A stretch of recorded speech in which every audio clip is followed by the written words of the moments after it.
Бәне сәлем, жоғарғы сот судьясы Мейрам Жангутдинов $8,000 парамен ұсталыпты.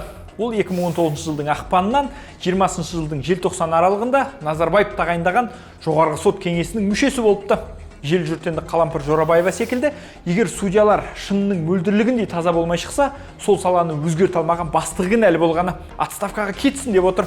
Міне Айгүл Орынбекте жоғарғы сот судьясы пара алып ұсталған соң, жоғарғы сот төрағасы Жақып Асанов қызметінен өз еркімен отставкаға кету керек деп талап етеді. Ал Гүлдария Әшірбаева бұл кісінің алдына өткен қаншама адам әділдікке қол жеткізе алмай, жапа шекті екен деп сұрақ қояды. Ғалымжан Шенгелов жоғарғы сот судьяларының өзі парамен ұсталып жатса, қарапайым халық кімге барып шағымданады сонда деген екен.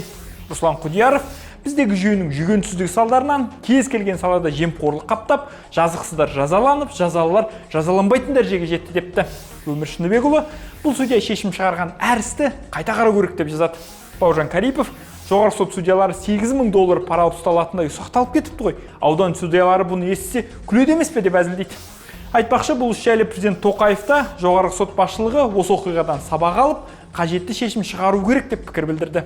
Сонымен мен де бүгінге осы Азаттықтың желідегі парақтарына жазылып, лайк басып, пікірде жазып тұрыңыздар. Келесі кездескенше.